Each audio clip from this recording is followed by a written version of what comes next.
ఓం నమో వెంకటేశాయ. November 4వ తేదీ 2025 రేపు దర్శనం చేసుకోవడానికి అంటే 5వ తేదీ దర్శనం చేసుకోవడానికి ఈరోజు టోటల్గా ఎస్ఎస్టీ టోకన్స్ 21,000 టోకన్స్ అయితే వదిలారండి. ఈ టోకన్స్ కావాలనుకునే వాళ్ళు తీసుకునే వాళ్ళు ఖచ్చితంగా ఆధార్ కార్డ్ తీసుకొని వెళ్ళాలి. అది ఒరిజినల్ అయినా పర్లేదు, జిరాక్స్ కాపీ అయినా పర్లేదు, అది వాళ్ళు ఓకే చేస్తారు. అండ్ దీని దర్శనం టైమింగ్స్ చూస్తే ఉదయం 3 గంటల నుండి రాత్రి 10 గంటల లోపు దర్శనాలు జరిగేలా టైమింగ్స్ అనేటివి ఇచ్చారు. మీకు ఇచ్చిన టోకన్లోనే టైమింగ్ అనేది ఉంటుందండి. డేట్ కూడా ఏ రోజు దర్శనం జరగాలో డేట్ కూడా అడ్రస్ అన్నీ మెన్షన్ చేసి ఉంటాయి. ఇవి మాత్రం తిరుపతిలో మాత్రం ఇస్తారండి టోకన్స్, ఇంకెక్కడ ఇవ్వరు. శ్రీనివాసం, భూదేవి కాంప్లెక్స్ అండ్ విష్ణు నివాసంలో మాత్రమే ఇస్తారండి. ఇంకా డీడీ టోకన్స్ అయితే ఈరోజు 3,000 టోకన్స్ అయితే వదిలారు రేపు దర్శనం చేసుకోవడానికి. ఈ డీడీ టోకన్స్ తీసుకున్న వాళ్ళు ఖచ్చితంగా శ్రీవారి మెట్టు మార్గమే వెళ్ళాలండి, లేకపోతే మీ టోకన్ అనేది చెల్లుబాటు అవ్వదు. ఎందుకంటే మీ డీడీ టోకన్ తీసుకున్నాక శ్రీవారి మెట్టు ఎక్కాక 1200 మెట్టు దగ్గర మీరు స్కాన్ చేసుకోవాలి.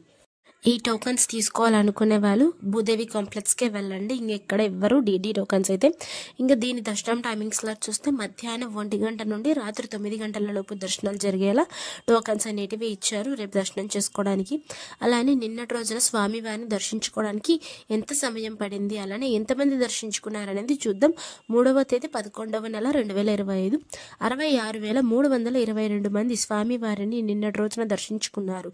26,000 మంది స్వామివారికి తలనీలాలు సమర్పించారు. 3,74,00,000 రూపాయలు హుండీలో స్వామివారికి భక్తులు కానుకలుగా సమర్పించారండి. అలానే స్వామివారిని దర్శనం చేసుకోవడానికి ఎంత సమయం పడింది, సర్వదర్శనం వెళ్ళిన వాళ్ళకి, టోకన్స్ తీసుకొని వెళ్ళిన వాళ్ళకి, అలానే స్పెషల్ ఎంట్రీ దర్శనం వాళ్ళకి అంటే 300 రూపాయల దర్శనము, నేరుగా దర్శనం వెళ్ళిన వాళ్ళకైతే సర్వదర్శనం వెళ్ళిన వాళ్ళకి సుమారుగా నిన్నటి రోజున 12 గంటల సమయం అయితే పడింది. ఇంకా ఎస్ఎస్టీ మరియు డీటీ టోకన్స్ తీసుకొని వెళ్ళే వాళ్ళకైతే 3 నుండి 5 గంటల సమయం అయితే పడింది. ఇంకా 300 రూపాయల దర్శనం అయితే 3 నుండి 4 గంటల సమయం అయితే పడిందని దర్శనం చేసుకోవడానికి. ఎస్ఎస్టీకి డీడీకి తేడా ఏంటంటే, డిఫరెన్స్ ఏంటంటే, ఎస్ఎస్టీ టోకన్ తీసుకొని మీరు ఎలా అయినా వెళ్ళొచ్చు, దానికి ఏ స్కానింగ్ అవసరం లేదండి. డీడీ టోకన్స్ తీసుకుంటే మాత్రం నీకు ముందే చెప్పాను వీడియో స్టార్టింగ్లోనే ఖచ్చితంగా శ్రీవారి మెట్టు మార్గమే వెళ్ళాలి. అక్కడికి వెళ్ళాక 1200 మెట్టు దాకా మీ టోకన్ అనేది స్కాన్ చేసుకోవాలి, లేకపోతే మీ టోకన్ అనేది వ్యాలిడ్ అవ్వదు. Thank you for watching. Please like, share and subscribe my channel. అందరికీ ధన్యవాదాలు. ఓం నమో వెంకటేశాయ.